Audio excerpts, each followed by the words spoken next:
grade 1 juvenile pilocytic astrocytomas, primarily surgically. That is the primary management for them. And sometimes, to be honest, even just observation, right? Depending where they are and if they're causing any symptoms and whether we can see if there's really any change or rate of growth for them. From a radiation perspective, I rarely see these. We see them given we're a referral center, but you rarely see them from a radiation perspective because most patients, depending on where these tumors occur, they're either can be resected as best they can and then watched, right, depending on how they're doing.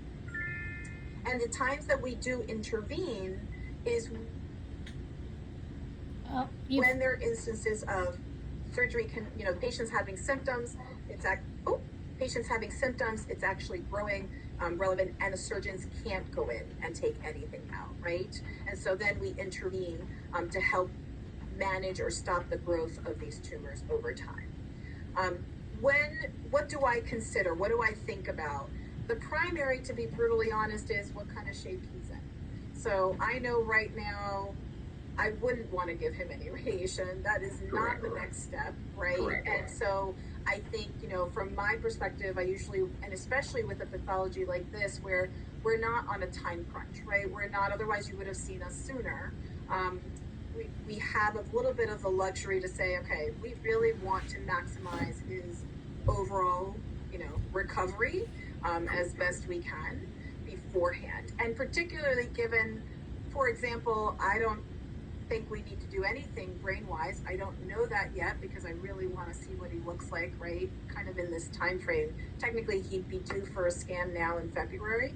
And so that's what I'm aiming for, just a preview of my short-term recommendation, to really get a sense of what does the brain look like now, right, after some recovery. But I also want to repeat the spine just because, yep. So is that because typically this kind of tumor it is benign? We were told it was benign. We'll go through that in a minute. Okay. I don't divide tumors into benign or not benign, okay, because honestly, as you are all well aware, it could be the slowest growing thing ever, but it is impacting him remarkably right now, right? So the way I think about brain and spine is that it's Manhattan. It's high real estate. It doesn't matter if you've got 250 square feet or 3,000. Right, because I keep on saying to myself and getting questions, is it cancer or is it not cancer? Well, it's something that's treated like cancer, but it's not cancer. I don't... Well, a benign tumor on your brain can impact your life just as much as a malignant one. Yeah, so I wouldn't think of this as cancer. Take the word cancer out of it. The way cancer is, it's just a grouping of saying, can this go anywhere else? Okay. In his case, it can, right? Along the things that are the spinal axis. Can it go typically to what you think about traditionally, like a breast or a breast cancer or a prostate, something that it can go somewhere else? Not in the traditional sense. I'm going to be brutally honest. Have I seen it? I'm going to say yes, because we see so much and I see a spectrum. From a general sense, these tumors tend to like to recur locally if they're going to recur, or in a case like his where it was in that fluid, so they had very easy access. But can I definitively say that what I'm seeing on this lumbar spine is the same thing? I cannot. Of course, right? Because we haven't taken this out and looked under the microscope. Right. So the way I describe these tumors, I have stopped, and I've been practicing too long to count. I stopped saying, benign, malignant. I stopped saying that this is a tumor type. We have a general sense of how to treat it, but the impact on what you do clinically is, it doesn't matter if it's slow or it can be very impactful regardless, right? So we're trying to figure out, okay, what do we need to do at this time point for management, and also to figure out what exactly this is, right? And so part of what will, my recommendation was going to be, number one, anyone that's coming from the outside, obviously, it has been reviewed at Memorial. We obviously trust very much, but I will have our pathology team take a look at this anyway. Yep. Number two, definitely wanted him to repeat imaging. I know it's tough to repeat brain and full spine. It's 2 hours at least, I know. Right. Can he I've do done that it. here, or would you want him in at your I place? think it's fine to do it there for right now, particularly because of ease. And I think, like I said, usually I'd like to see it 3 months from surgery, right? When things, and to see where he is clinically as well. It's, So like we'll I be said, looking around February. mid-February, correct. February That's 10th. how I think about this. Yeah, for the 3-month mark. And to see, what progress he's making, right? Have I delayed, even in cases where I know the patient's going to need me? Because the first question I asked, does he need me? I don't know if he needs me yet, to be brutally honest. I don't know if that is the next step for me. Number two, there are times that sometimes these tumors have the mutational analysis, and I know that they did run through a few of them. I know it has a fusion mutation. That's why I don't know, and I saw here I would want him to also meet our neuro-oncology team to weigh in on that, because like I said, sometimes they come to me first, but I may not be the most appropriate next step depending on that mutation. And are you oncology, or are you neuro? I'm radiation oncology. So Radiation. let's talk about the 3 members of the team for a tumor, right? The first is the surgeon. Okay. Then there's neuro-oncology or medical oncology. Okay. And then radiation oncology. Okay.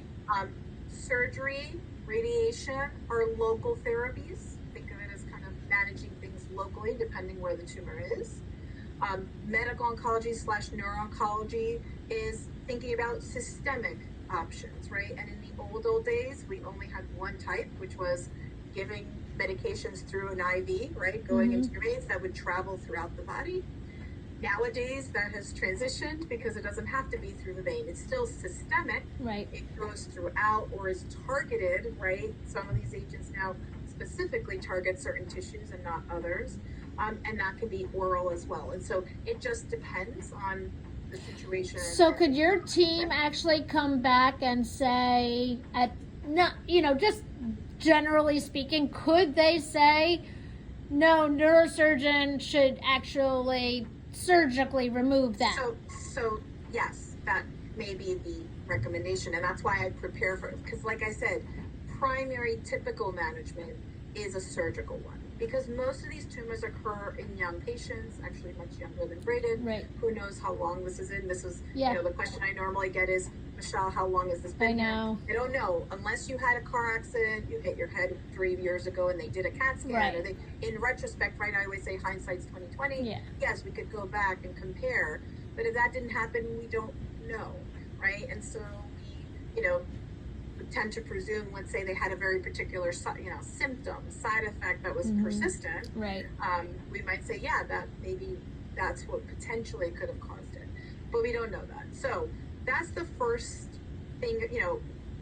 One of the things I will do is, aside from getting the pathology read here, aside from meeting our team members here, is repeating the imaging and determining what should be our next steps. Right. In some instances, we may not recommend surgery, right? Let's say he does have a mutation. The neuro-oncologist says, listen, we could start him on this therapy and see how he responds, and he can continue doing his rehab. I don't know. Yeah. That's the next step, right? We have to kind of take this in a measured approach. And also, I would never want to, I would definitely need to rethink, if some of the risk of a surgery is not yeah. But that's what we also balance as well, right? Okay. We have to take that into account. That's why it's not a given. Thank you. That we do anything. So that's why I say my short-term recommendation is not necessarily for any active treatment that I'm going to do right now. My short-term recommendation is a few things we kind of have to check off the list.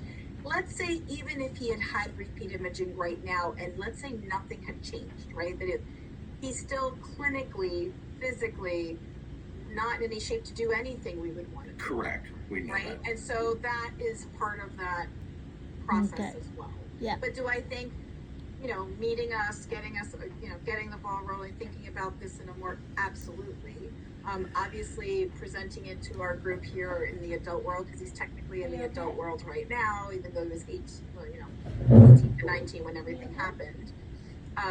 but obviously we collaborate a lot with CHOP as well. And so this is part of the discussion, right? If this, what makes the most sense if we have to intervene treatment wise, what makes the most sense for him right now, depending on how he's doing and how he's doing. But doctor, we know he still has time with rehab. When we made the appointment about a month ago, I think they just kind of project where they might think rehab is, but of course that's an individual thing for each person and their recovery. Absolutely. Let's say he's recovered in rehab, and now we have to consider the treatment options. He had it partially resected from his brain, and there is still a remnant of it left. But it doesn't mean it has to be treated. That's what I'm getting at. So I think we have done active surveillance for these until we actually see a change, growth, things that we have to do. Mm-hmm. And then if we have to treat, then it's the discussion of, is it surgery or is it radiation? Like I said, I usually don't intervene, right? Unless the surgeons can't get in there or it's starting to grow. We follow a lot of these along. Just like every 3 months do a scan. We don't know what that rate of growth has been for him, right? Oh, correct. Right? And so we're trying to, and more importantly, we don't know if, based on this mutation, does neuro-oncology think, listen, we could start him on a medication that is X, right? He takes it and then re-IMID, right? Again, it's trying to figure out, I do like to try to avoid radiation in my young patients. Do we have techniques to mitigate for anything? Yes, of course we do. So you're saying this could go different paths other than radiation? It could. It depends, like I said, I'm not usually your first avenue, and even when I am, we kind of check off the boxes and make sure that we've covered all our bases in regards to saying, yes, this is the next step in a sense. We're following up, Sharon and I, based on what the neurosurgeon recommended we contact, and she laid her eyes on it and saw it. The other concern is that it's not acting like a pilocystic class 1. It's acting like a 3 or 4. That's his opinion. That's not the neurosurgeon's opinion. That's his opinion. I'm going to defer to say I don't know where that's coming from without knowing. Again, that is Todd's opinion. Without knowing what the second one is. Correct. Right? We have one time point. If an example is if this lumbar area suddenly looks dramatically different at 3 months, I'd say, yes, I agree. This is not really behaving like a grade 1. And then we start thinking about, well, why is it behaving differently? And so, like I said, I think my formal recommendation was going to be, let's order imaging. I'm happy to order it. If they don't do it at the rehab, I would send it to you in the portal under letters, and you could print them up. Actually, our rehab is at the hospital. Correct. I didn't know if they even so, I didn't know if their doctors felt comfortable repeating it. That's all. Sometimes they'll use my script. I've done both. That's why I can put those in if they're not comfortable doing it. Okay. Well, in the meantime, I would get permission, obviously, to order the slides, have it reviewed here. I do think probably not so beneficial to have you meet the rest of the team without having the imaging first. Mm-hmm. So what I was going to suggest was imaging in February with follow-up with me, obviously, as the kind of the primary contact, but making sure we've set you up with neuro-oncology as well. I'm going to hold off on the surgeon for the time being, and the reason is that once I do get the pathology reviewed here and that repeat imaging, I'll probably present it at tumor board first before you come back to see us. And that's because I want everyone's kind of thought process. And knowing my colleagues, they're going to be like, well, we'd like to see what kind of shape he's in. I'm like, so would I, right? That is part of the giving him enough time to see what progress we've made, particularly since the adjustment of the shunt is really only 10 days out, to be brutally honest. And so we still need that time for that brain to kind of get a little bit better. Now, the last CT scan, that I had is 12/16. So looking at that is not going to be as beneficial, obviously, since the adjustment was made after that. And I'm sure that depending on how he's doing, they may repeat another CT head, but the MRI is going to give us that as well. Yes. So I don't need the CT, but obviously they'll have that. So do you want are you looking to, you're gonna put in an order to re-image, but do you want that closer to mid-February, or do you want? Correct. Okay. Yeah, not now. 3 months post. Mid-February. Correct, 3 months. I want it at 3 months. That's So right. it'd be somewhere around February 10th to the 13th. That'll be 90 days. Yep. And so I would, like I said, brain, full spine. In the meantime, I've got the, requesting the slides. When, I don't know if our team actually got a CD or if it was electronically sent. Usually from St. Luke's, we can probably electronically send. I'm not sure, but we'll figure that out. My team knows which direction it goes. And as soon as, when you guys schedule that or when they do it, just send me a portal message to say, listen, he had his scans done. I know typically it takes about 1 to 2 days for them to officially read it. I know our team won't read them here a second time until that's officially done. And then I can kind of gauge, okay, I'm going to add him to tumor board. I'm going to schedule my follow-up. I might schedule my follow-up already just because my schedule is crazy, so I'd rather have it in the books. And then schedule you with neuro-oncology as well. We have three neuro-oncologists, any one of them. One may take this more on than the others just because it's their area of interest, and so I might, direct it to them, but all three of them have managed this, both inpatient and outpatient. Yeah, and to your point, I would rather get them on your calendar as well. Yeah. Because a couple weeks is only a couple. I think to get on your calendar here was 6 or 8 weeks. Well, that's what the calendar says. It's not reality. Like right now, I'm going till 8:30 tonight. So because I just keep adding people on. So it's just it's what So the schedulers. it's a month out. Yeah. It's a month out to have the scans. So Correct. So we have some luxury. So what I will do is I will put down that basically I want to see him back. I'll say about 5 weeks, right? Which puts us out more or less into mid-February, if I'm not mistaken. And I can do that right now.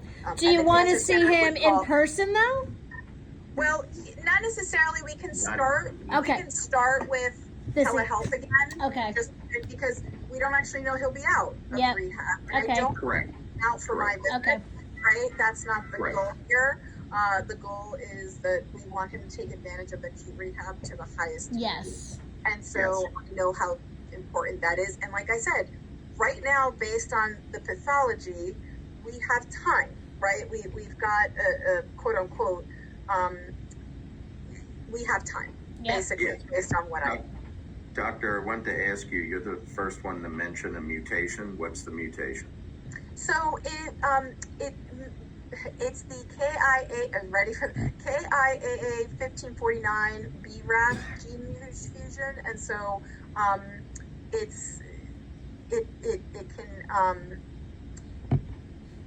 says it does, but I need to see the report. That's the part I'm waiting to hear. What is it? It's a KRAS, so it's a mutation. So the question is there a targeted agent that is targeted to that mutation? In other words, when I said, back when I described systemic therapy, when you take this, if there is an agent that targets this, it means it would just target the tumor, right? And typically would have not as much an effect on the normal tissue. That's how we normally think about it. If the tumor doesn't have the mutation, then giving that agent is not of much help. In other words, it doesn't help to quote unquote treat it. You're saying in the pathology, the Memorial Sloan Kettering, they noted that it did have it. Correct. Actually, the pathology even from St. Luke's, but because the mutation can take some time, so they sent it out for Caris mutational analysis. I'm surprised that the neurosurgeon didn't go over this yet. No. But it does have, it does support that. That's why I'm thinking I may not be the next person to really, and it may not mean that he has to treat it, but I'd like to kind of get the. You're saying if it has this mutation, it tends to lean more towards chemo than radiation. Correct. If we have to treat. Correct. Typically. Correct. Yeah, from in a general sense, and then we reserve radiation should the patient not tend to respond. Yes. And there are instances where I can think of 3 patients right now that we're just watching and following. We know they have tumor, it's sitting there, they're functioning, they're doing fine. Until it changes or the patient has symptoms, we're not going there. And even if they do, we would probably go to this systemic therapy rather than radiation type of thing. So Yep. again, they would be the best to kind of describe the pros and cons of that. But I think at the same time, they probably would want to see how he is doing overall, what this is. Again, we're making the presumption for this area, for this lesion. I think that makes sense. If in 3 months this really doesn't change, do I think we need to do anything surgically? Or not particularly, Okay. right? We might want to really try to take advantage of Right. his improvement, right? That is, and Yeah, that's as opposed to other tumors of the posterior fossa where the indications are that we actually have to get started by 28 days, for example. Right. This is a little different than that, so we have the luxury of time. Good. Well, All that's right, good. at least you're the first person that told us about this mutation and then what that Oh, tends really? to Yeah. point towards treatment, correct? I'm In not addition, sure. I'm sorry I didn't get to look at the pre-stuff if I had to give my family history. If you can have Tiffany add to it, I had a first cousin who passed away from pancreatic cancer in his 50s. Maternal or paternal? Paternal. And my father's sister, he had 8 sisters. One of his sisters also passed away from pancreatic cancer in her 80s. So paternal aunt, your paternal aunt. Paternal aunt and my paternal cousin. So I'm going Right. to put great first cousin, paternal great aunt. Yeah, the him. cousin For was him. was another one of my father's sisters, and that was her first son. Right. He passed So away. one of He the was 50. things, and again, one of the things that, based on this sometimes, excuse me, sometimes we may recommend that he undergo like full genetic. So there's 2 types of genetic testing we talk about, right? What Right. he had done was, let's look at the tumor and see if it has any mutations. The other aspect to think about is, does he need genetic testing at just a blood level, right? To Mhm. see if anything, and that is what takes into account your family history. And we may want to go down that Yeah. path as time goes on, but I think, obviously Right, right now, I just wanted to make sure you had a correct add that in there. history. Thank you. so I 'cause, have paternal great first cousin pancreatic, which is the son of the paternal great aunt. Did I get that right? well, it was the son of another one of his sisters. Another one, right? But He it's had- 2 he had separate, 8. all on that side. Yep, Yep, all on my father's side. got it. Yep. One But from cousin died in his 50s. My great aunt died in her 80s. got it. But that was on the maternal. These 2 in the Paternal. Got it. They were both on the paternal. In 60. Yep. Okay. The other family history that Tiffany put in here was the lung cancer in the maternal grandmother and diabetes in the paternal grandmother, and then the maternal aunt, right? Yeah. So breast cancer, Mhm. correct? Yes. Yeah, Okay. my father has type 2 diabetes as well. Okay. So that would be paternal, grandfather, Yes. type 2 diabetes. Got it. I know I have to think about it in relationship to him, obviously, and just, okay. He also So, has CHF. So so here's what, this is, so here's, like I said, in the portal, and I don't know if Tiffany sent you her contact information. Yes, She did, she so did. that's in there already. Mhm. I will send you in letter format the prescriptions for an MRI head and full Okay. spine for mid-February. Okay. If they order it on their own, great, fine. Mhm. If they need my orders, you have it. Okay. If they need the authorization for those imaging, on that contact sheet is the name and number of the person that does our radiology authorizations Okay. outside of Penn, Okay. and they can go that route. Okay. In the meantime, I'll ask my team to pull that pathology. Likely our team, I'm going to ask the pathologist first, because if she says to me, Michelle, they've done a full battery and, we can trust the Memorial. Usually St. Luke's I will review here, but because it was sent to Memorial, if they want to try, I'll ask her opinion, to be honest, and be like, I don't like specimens going back and forth unless I Right. absolutely need to. Right. So I'll ask that on that end, but I will have it reviewed here. In the meantime, I'll have our nurse navigator set up with neuro-oncology. around the time that you would see me as well. Okay. And after I'm able to kind of, if you find out when the MRIs will be, then I can plan tumor board presentation, appointments back with neuro-oncology, and obviously one with me. And I think neuro-oncology may want to see you in person, but I'll ask if telehealth is feasible, at least for February. Yep. And if not, we'll try to, coincide. Now, what happens if by any chance we get discharged prior to mid-February? Then you would just take those same prescriptions and you can get them done locally. Okay. Sounds Or, good. at any Penn site. If you go to the difference with going to a Penn site is that you don't have to get the authorization because they do it automatically on their end. But if you do go elsewhere, then just let us know where so that I can ask for those that imaging. And obviously for anything you have in all your records, always ask for the CD for imaging. I think you may or may not know this by now, but legally records don't need to be kept more than 7 years. Okay. And after that, they can be destroyed. Most places try to keep them for much longer, but obviously even in the electronic era, there's only so much space in the world. So, that is one of the caveats. So always have a record for yourself, and then we'll get one to load into ours. Okay, so will someone contact me on your You're end going to about contact this number to 914-330-7837. That is going to be the number they're going to call to schedule my follow-up visit. Right. And then eventually the neuro-oncologist, depending on when you tell me the MRIs are. Yep, and so when I get the MRI, the re-imaging scheduled in mid-February, once that's done, should I go on the app and let someone know? So this is when you schedule it or when they schedule it, as soon as let's say it's next week, send a message on the portal. Okay. And let me know so that I can then circle back with our neuro-oncology team and schedule. Okay. My appointment I'm going to book anyway. Okay.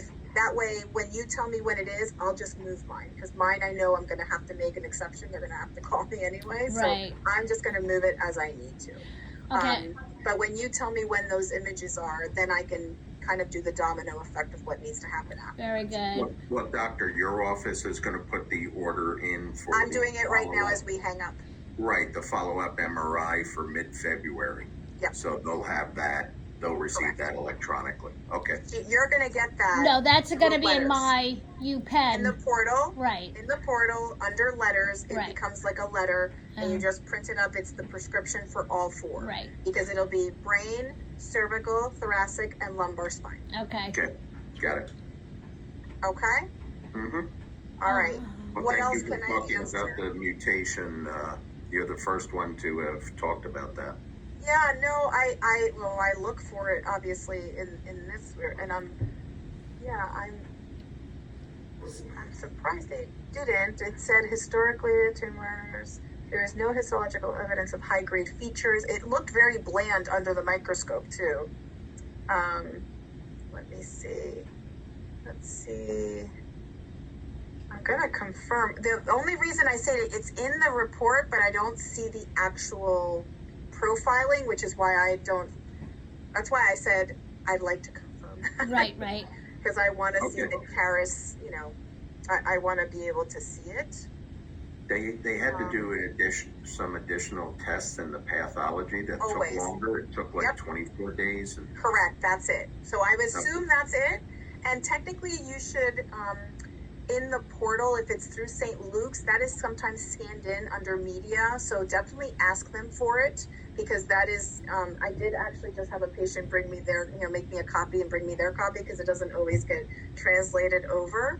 But you should have a copy of that overall as well. So make sure that the neurosurgeon usually is the requesting physician, so their office should be able to send you. It's the Caris report, CARIS. Okay. So you should be able to see that. Okay? yes, Yeah. so Sharon, we need the pathology report to include that report from Sloan Kettering. I need to let them know I need the Caris report media. Yeah. Yes. Yep. Well, let's Also get the I need entire thing. I need the pathology operative note for the shunt. Tiffany was saying. Yeah, you should have the card and what it And is, the the card. brand, the Okay. kind, all of that. Yeah, Okay. that should, because becomes kind of part of his record as well. Sounds good. Okay? All right. Well, we thank you for taking the time to review his case. And Of course. No, this is what I'm here for. I was just, I next time, Braden, you're going to have to do some talking for me. he says, okay. Okay. Yeah, I see him nodding his head. Yep. Yeah. Is chemo like? Is that a pill? I'm not gonna even go there. Take that out of your brain right now. Okay. It's too much information. Okay. It And there's- is one step and at a there's- time. And there's different types, so. Yeah, there's a one lot. step at a time. I would take that out for right now. I Yes, think focus over this month is rehab. Yep. rehab. This is your homework. This is your Yes. only homework, Braden, is to really kind of work at those exercises. And even if they discharge you, your progress is going to be based on those exercises and kind of getting you back to that point, right? So it's going to be important for you to kind of keep up those exercises as best you can. And as time goes on, it's going to get better. But obviously, it's even if you're out, like, so making rehab, let's say outpatient rehab 3 times a week, that doesn't mean that the other 2 days you're off, the other 4 days you're off. You gotta do those exercises. It's like brushing your teeth. Kind of part of your routine you have to do, okay? To kind of get you back to being on campus, okay? All right. All right. Thank you so much. My pleasure. All right. Thank Nice you. meeting all of you. See you Okay. soon. Bye. Bye-bye. Bye.